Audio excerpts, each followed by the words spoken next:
so we thought we would just do, I mean, we've done this a few times on the episode. Sometimes we do riff sessions, just kind of see where the conversation goes, stream of conscious, what we're thinking, what's in our minds. And sometimes we put these episodes out, sometimes we don't. But yeah, we're just going to kind of see where it goes and see if you had anything on your mind or anything that was sparking conversation in your mind, and just kind of see where it goes. I mean, the only thing that I'm really thinking is about how to get people involved in these conversations more, because that's, I think, what the goal of the show is, right? Yeah. Like, we talked about it from a perspective of, and we're still highly interested in it, which is talking about complex subjects, but just being like more or less common people. Yeah. Because we all have to vote, so like we have to engage with these complex subjects. Yeah. So it's not really a matter of want or credentials at that point. And it's not about developing expertise in everything, but it's just evaluating things in a well thought out way to kind of help sort out the decisions that you have to make as an individual, right? Yeah. And you know, I mean, this all started with about bridging the gap between the academic world and the general population. And so we're trying to, the conversations that we hear in our academic studies, it's like, okay, how do we break that down and just talk about it like normal people? And so we try to do that here anyways. Yeah. And I think for all experts, so that, you know, it's not just bridging it between, that's where we've said that before. We've said we want to bridge the gap between the academic and the public, or the academic community and the public, but really it applies to really all expert fields. Sure. Because there's a lot to be misunderstood. But I think from there is to have conversations with real, I mean, I love the title of our show, so that's what I'm thinking right now. Like, I love it on so many levels, and I think another level that we could take it is to spend more time listening to the common person try to talk about these topics rather than the experts. We still want to listen to the experts, right? So that's where I'm just like, no, we still got to do that. But I do want to think of ways to get the common person involved in the conversation just a little bit more. Like if we did like a show where we would talk to an expert and then the next episode would be a collaborative conversation about what they heard or something like that, you know, just to really get a sense of bearing on if they're understanding what's being said or where they stand after that conversation. Okay, so I got something for you, I think, that kind of blends the two. This is kind of cool. I'm glad you brought this up. So in the public administration world, we're talking about people who manage, you know, different facets of government or whatever.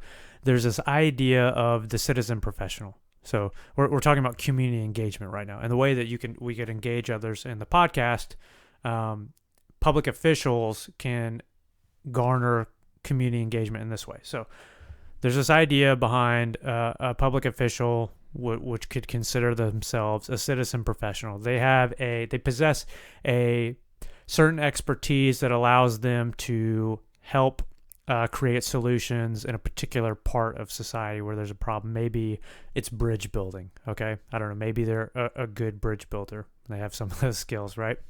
The idea behind being a citizen professional is not that the experts' ideas are always going to be the implemented ones. You have to include the general population that you're structuring society for in the decisions that you make. They are going to inherently understand the cultural aspects of the place that they're growing up in, the traditions, and so maybe the cultural aspects or the traditions that they have might actually shape the way that you construct that bridge.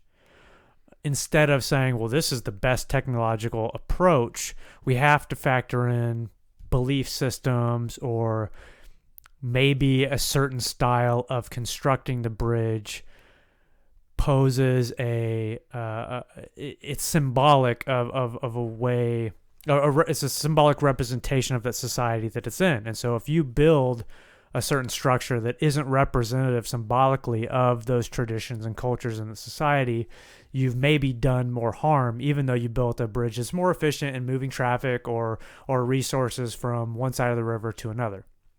And so the expert has to include the opinions and ideas of the people that they're at service of. It's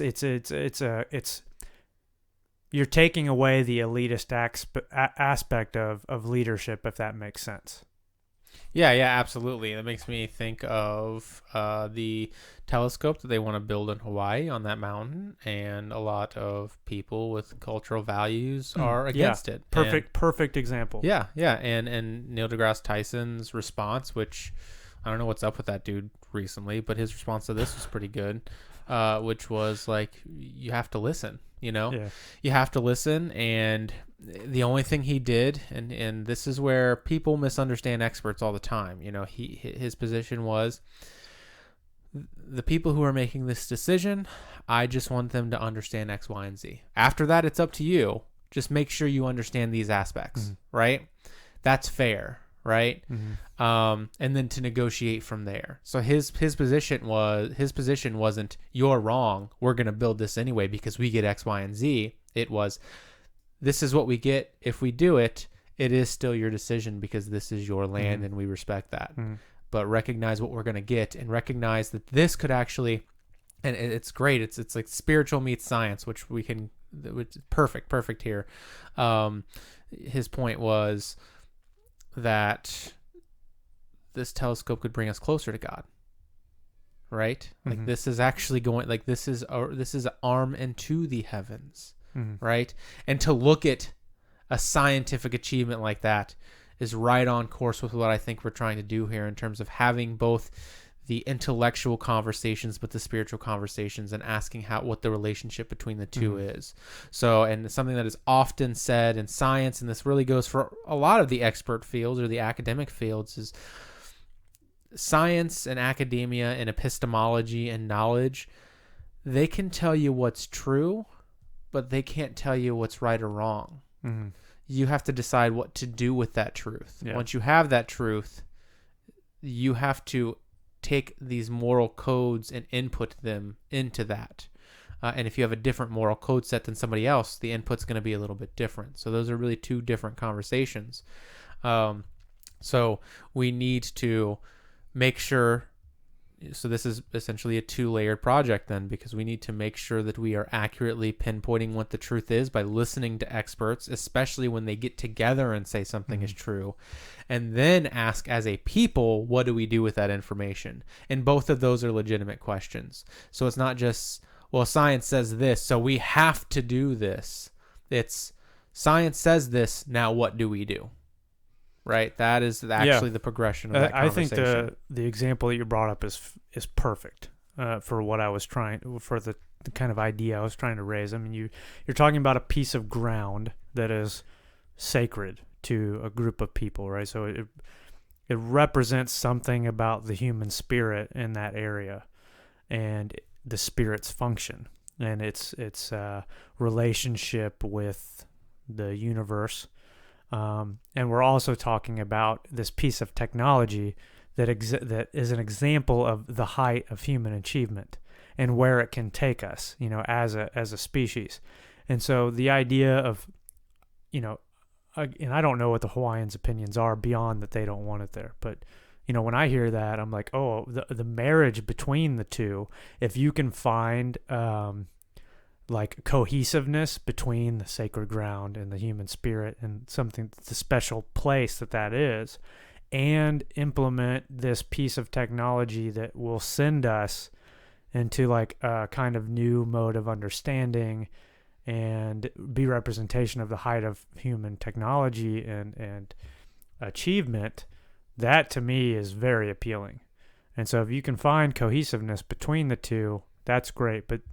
But you're certainly right that like if you can't find that cohesiveness and you're just going to destroy both by trying to smash them together, that's a problem. Yeah, for sure. And I hope they do too. It would take negotiation on both sides, and that's the difficult aspect, is that we have an issue where experts don't want to listen to the people and the people don't want to listen to experts. I think that's like right where we are. That's what's going on in Hawaii. That's what's going on in America. You look at Hawaii, and the native people there just see a powerful group of people that want to come in and kind of quote unquote impose their philosophies or what they think should happen on that land, right? Rather than sitting down with the people, which is what I think is happening now. So that's good. Let's just get that also in there, is that I think that is actually what's happening, where the people are coming together with the scientists, and the scientists are talking about it and saying, here's what we want to do and here's how we want to do it, but let's us understand you and what this land means to you, and where can we put this thing, and how can we be respectful while doing it, and making sure that we can still achieve X, Y, and Z goals, right? That is clearly how that should be happening, right? Same thing with here. So it's just kind of like, the reason that I have an issue, this is going to get just slightly political, but with Republicans, okay? Some Republicans have taken to, and I agree with this, not a lot of them, but some of them agree that, okay, climate change is happening and clearly it's caused by humans, right? Mm-hmm. And they've gotten to the point now where they're saying, okay, but now we have to ask what to do. And that is a fair conversation to me now. Right? Unfortunately, there aren't a lot of Republicans that seem to be on that boat to me. And they also seem to have been forced onto that boat, which is another thing that I have an issue with. It's like when I have a whole group of people that were denying, just being dragged into the truth, I have an issue there, or whatever, that I would want to like work out. Like, why was it so hard to drag you to this point, or whatever, right? So acknowledging the truth and now being on the point where, okay, now what do we do about it? So if you're flat out denying that that's the truth, even though the science says it, we're already off to a bad start. We're not ready for the humanitarian conversation. You're not even involved yet. Okay. But you're there yet? Okay. Now it is a legitimate question. Now what do we do? Was the Paris Climate Agreement fair? You know, was that actually going to help us meet goals? Do we need to move towards green energy? What can business do to solve these problems so that way we don't have to rely on government control, right? All these are fair and legitimate questions. But if I see you dragging your feet in the dirt because of the truth, I'm going to be more skeptical of you and be less willing to have a negotiation conversation. Yeah. As opposed to if you're just there in the first place, you're just like, yep, you agreed with the truth and you're asking the next question. So now it's just like, well, now I have to side with the liberals because at least they're on some level acknowledging it, even though all their ideas might not be the best way to do it. You know, and that's the dilemma that I sometimes find myself in. But that is the answer. The answer is getting experts to communicate. They often don't want to. Huge mistake with the public more. Yeah. And making sure that the public understands what they're saying. Making sure the public, and that's what my job is, that's where I come in and what I try to do, making sure the public understands the other side of it, and recognizing how experts build knowledge, and recognizing that, yes, that is a very good, often solid way to build knowledge. At least way better than any ways that the general public tends to build knowledge, to. And going back to the Hawaii example, is there's got to be some measure of sincerity, right, between both sides, particularly the organizations that would want to put the telescope there, is that they can't just be giving lip service like, oh, we want to include your ideas into implementing this thing, and then as soon as we have it built, we're going to boot you out, and you can never have your ceremonies here ever again, blah, blah, blah. There's got to be sincerity, and there's got to be follow-through that you take those compromises seriously and you're committed to those compromises. Because I see a lot of times people know how to say the right things. They know how to grant lip service really well. And that damages the relationship further down the road, because it's a measure of distrust is inserted into that relationship. Yeah, and that goes into when we're talking about power structures too, how easy it is for a very powerful group to take advantage of a smaller group, intentionally or unintentionally. Maybe it's not intentional when these things are happening, but that behooves the powerful groups to be really aware and tiptoe around what they're doing, if that's the case. If it's just so easy for, it's not even, let's say it's just a circumstance where it's not even the powerful people's fault, right? Like, they're not consciously trying to hurt people. They really are just going about their day-to-day business and inadvertently do these things. They need to understand, like, oh, the more power I get, the easier it is for me to do it even when I don't mean it. So I need to start tiptoeing, right? And making sure that they are being inclusive, because what is to lose here isn't a telescope. Okay, you got to think long term on this, experts. Like, if you lose that telescope, right, you can think, well, that's a lot of knowledge lost. Yes, but how much knowledge are you going to lose in the future when you get into the same scenario and they don't trust you this time? So you're losing out on even more, right? So you really want that negotiation to take place, because we live in a democracy, and we're in that, again, that dilemma where experts come from historically elitism and intelligentsia. Those were actual communities of people that controlled society. All right. It's not like that anymore. It's not to the near same capacity. The experts can be experts can come from the lowest slum in the Bronx. They have to work their way up, but they can still do it. So you have people who are experts from different economic backgrounds. Generally, they tend to be better off. But especially when we're talking about experts, we're also not talking about people who are very wealthy here. Okay, that's another thing that I would want to acknowledge too, is that the experts have, from the time of prior to the 1800s, the intelligentsia and the experts were all very wealthy, just ridiculously wealthy. So they were that group. They were that controlling, dominating group, and they would do whatever they wanted, right? Now they're paying for that reputation 100, 200 years later. Mm. But they've also moved. They're not that group anymore because that group has we've released the gates. We've opened the gates, so there's less gatekeeping so that more people from different economic backgrounds, philosophical backgrounds can get into it. That's way more diverse now, So just recognizing that people need to recognize you're not actually dealing with the same group. You might not know any experts. I highly doubt that. But these people are your family, or they're family of a friend that you have, and they're not monsters. They're just trying to figure out the truth just like you are, right? And then also the reverse, just because you're really smart and you built up knowledge in this one area doesn't mean that you know everything, and doesn't mean that you're better than anybody. Mm-hmm. It just means that you did something great in this one area, and you should be proud of that, but also recognize that you just don't have it all, and you need other people.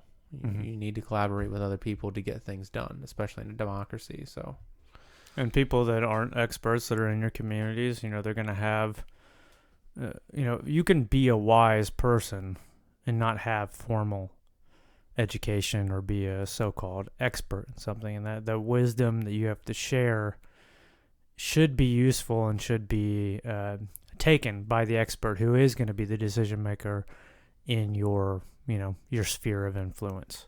Yeah, for sure. It's like so in the democracy we want everybody making decisions, but what the people need to recognize is that it's kind of like, it's a trick of the brain. It's like, okay, so do you want the doctor to take what you say about medical things, especially when it pertains to you, seriously? The answer is probably yes. Okay. And that's fine. That's fair because it deals with you, right? Okay. Would you want somebody else from a different room that you don't know coming in and giving your doctor medical advice and trying to... And for you? Like, yes. And you'd be like, hell no. Okay. Yeah. But like you two are closer together than you are to that expert, right? Yeah. Acknowledging that that's just the reality of the scenario. Okay. Mm-hmm. So yes, talk to your doctor, engage with your doctor, learn as much as you can about medical advice. Don't think that you're just going to trump a bunch of doctors at every turn and that you know everything about what you're talking about and they don't. That's conspiratorial. Yep. That is, we got to get into Occam's razor at some point, which is which one's more likely? You're just incorrect because you're one person, or that a whole team of people, this often comes up when we're talking about climate change or whatever. It's just like, well, the government, or well, this, or well, that. Okay, we're talking about hundreds of thousands of people across the globe working for both public and private organizations on their own with different philosophies in different countries. We're not talking about some united front that's all working collaboratively together. Right. They're not meeting on the weekends at some dark underground water location. That's not what's happening. Or if you think that's what's happening, you have to go get checked. Okay? There's just no way that they're getting that level of people. Like, everybody's just like all the medical community's just gone. Like, everybody in the U.S. just went to some meeting, right? Because they're going to conspire to make sure that children still take vaccines so that they can get autism. Like, come on. If I ever become a billionaire or even a multimillionaire, I will I will Go to those meetings? I will fund everyone that thinks there is underwater like hidden temples where the elites meet to like decide the way the world functions. I will fund them to get their scuba diver training. I'll get them all a boat, and so we can just kind of like divide up the ocean into different quadrants. Make sure we and check they it can, out. Yeah, and they can go Yeah. explore and like go under every underwater cave that they want. And Yeah. we'll see what turns up, because if there is an underwater hidden temple where the elite meet, we need to know about that. Yeah, we do. Yeah. Taking the Alex Jones, Eddie Bravo route. Yeah, where it's yeah. just like, I will put you on a boat, dude. The world Oh, is he did round. come up with that, didn't he? Yeah, I thought yeah. I was original. Yeah. Yeah, so he Wow, thought yeah, about- that's not special at all then. Well, some people are also going to say that, like, well, they do meet. What's the I can't remember what the meetings are called anymore. Jay, you know what they're called? Are you talking about the Bohemian Grove stuff? Yeah, all the when the billionaires get together and start meeting and like stuff. Davos. Yes, Davos. Yeah, all that stuff, right? And it's just like, I have no doubt that there's probably some messed up stuff going on there, right? Those aren't scientists, though. Those aren't experts.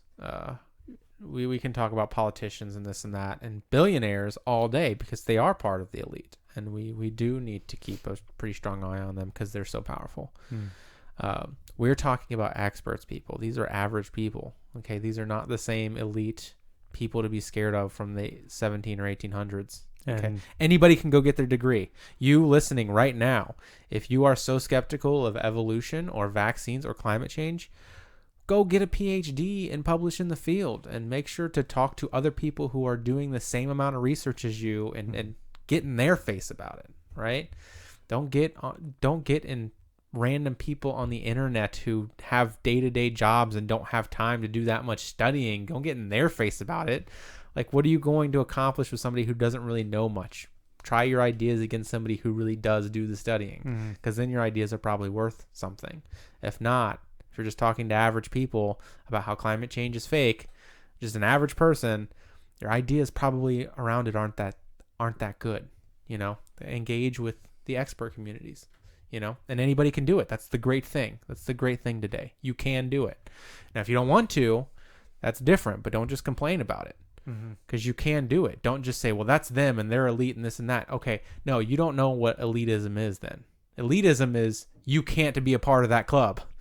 It's not elitism if you can reasonably be a part of the club. It's not elite. It ceases to be the same level of gatekeeping that is conspiratorial or whatever. At least in my opinion. So, man, I said a lot of stuff that I've been meaning to say. I feel like I reiterated a lot of stuff, but that is like, the more and more that I talk about it, the more and more it seems to like make sense to me. that's why we riff. Yeah. I think people will catch on. I think we are waking up. I just think it's taking time. This might be too political, but Bernie Sanders, Go for it. he's in the lead right now. Yep. So whether or not you agree with Bernie That Sanders, says something, though. Yes, that's what I meant. Yeah, the fact that he is in the lead is a statement about where society is. yeah, exactly. That we're changing mentally. It's not clear to me what that exact statement, what the meaning behind that statement is. Yeah. To me, again, just kind of, I'm trying to formulate this right now, like as we're doing this. It probably is saying something to the effect of, we are all in this together.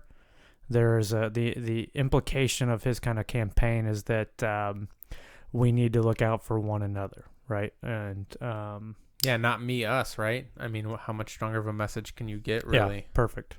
Yeah. And so that's kind of the spirit of the campaign, and the fact that he is in the lead is saying that people are getting behind that message. Yeah. And so, yeah, just in general, I think that's kind of what that statement is. Yeah, I agree 100%, and I think that's pretty much it. It's that people are figuring out that we're really going to have to rely on each other. There are a lot of bigger things in this universe that can kill us apart from us.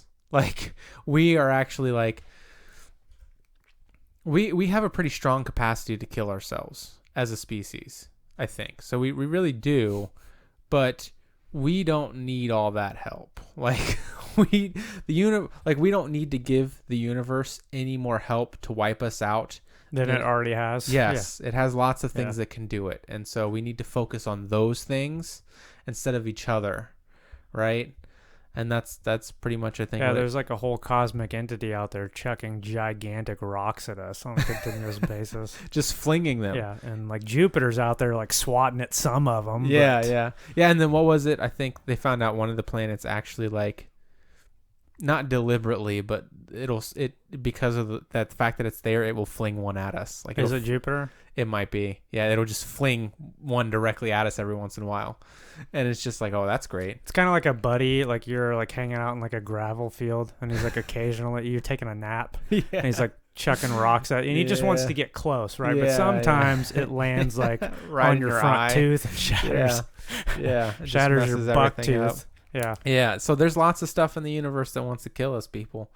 Yeah, I mean, we got enough stuff here, and it's really. And you know, again, this is me just trying to work out what's happening in our society right now. But you know, the people that aren't kind of behind the Bernie movement, there's a fear there that we're moving towards a system of government that is actually going to be more detrimental to us as a whole, right? Yeah. So they feel like, okay, if we go down the socialism route or the democratic socialism route, whatever you want to call it, again, we're talking about perceptions here. That's what I'm doing. So not necessarily reality, but the perception for people who are not behind Bernie is there's this fear that actually if we implement what he wants to do, it will be worse for us as a whole.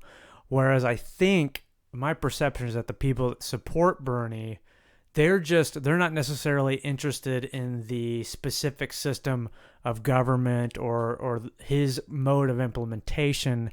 They're interested in the spirit behind the way he leads, which is an inclusive and more broad way of looking at how to take care of people in our society. And that's why his message is strong, even though a lot of his supporters might not actually agree with how you actually structure the society and what that would look like, but the spirit is what is appealing to people.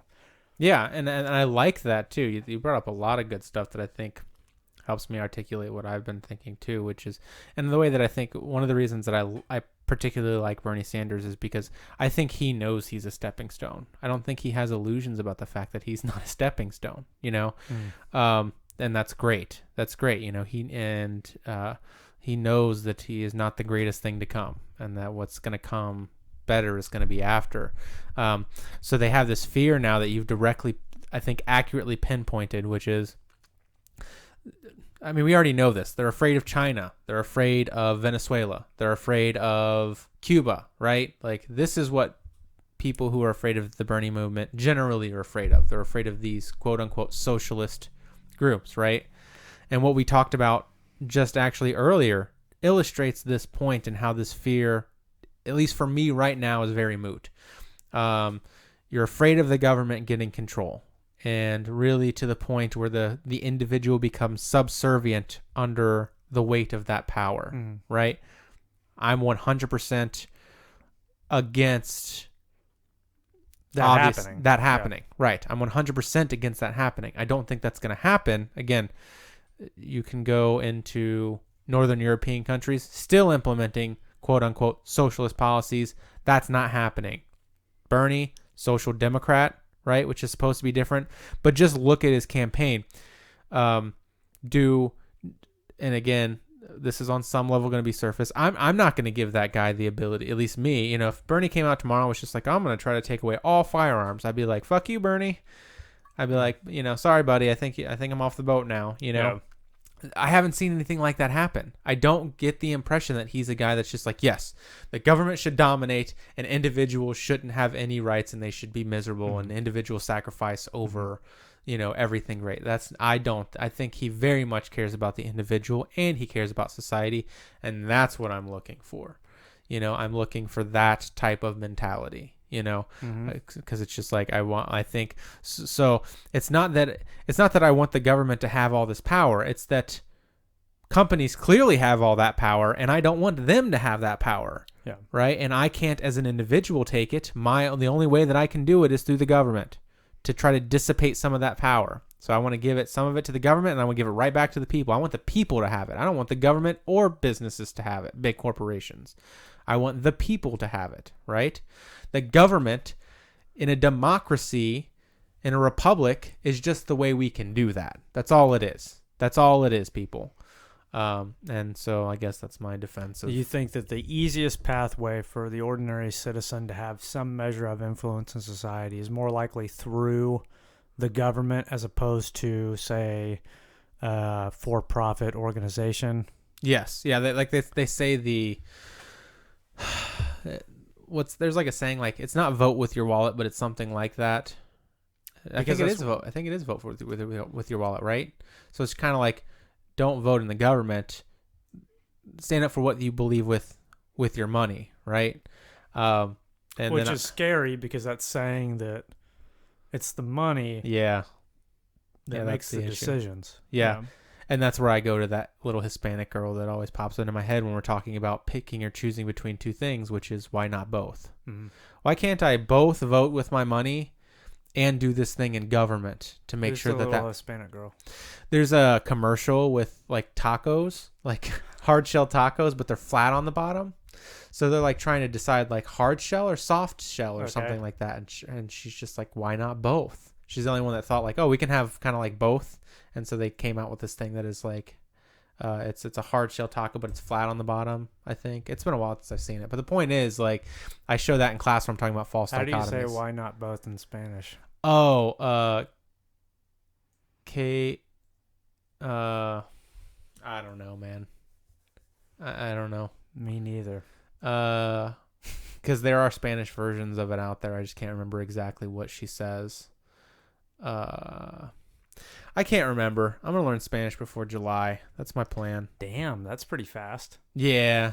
I mean, I've taken a lot of it, so I should technically know it by now. I just don't figure it'll take me much longer to catch myself up, essentially, because I've already learned a lot of it. It's just the practicing that I need. I just need someone to speak with, really. But yeah, so I always think of that whenever we have just two options. Why not both? So yes, I am going to utilize the government to dissipate power from people who even inadvertently hurt people. It's bad for people to have so much power over everybody else, especially when there's money in politics. So I'm going to use the government to get that out. And I am also going to vote with my money. I am also going to start ethical businesses myself. I am also going to avoid companies that I think are doing immoral things and buy from companies that I think are doing moral or right things when I can. In a way that's reasonable and allows me to maintain my well-being and still help everybody else out. So that's my stuff. Mm-hmm. Man, I'm in pain right now, but I don't want to talk about that. Okay. Do we need to cut? What else you got to say? I don't know, nothing. I'm sorry, man. One of my testicles is okay. Okay.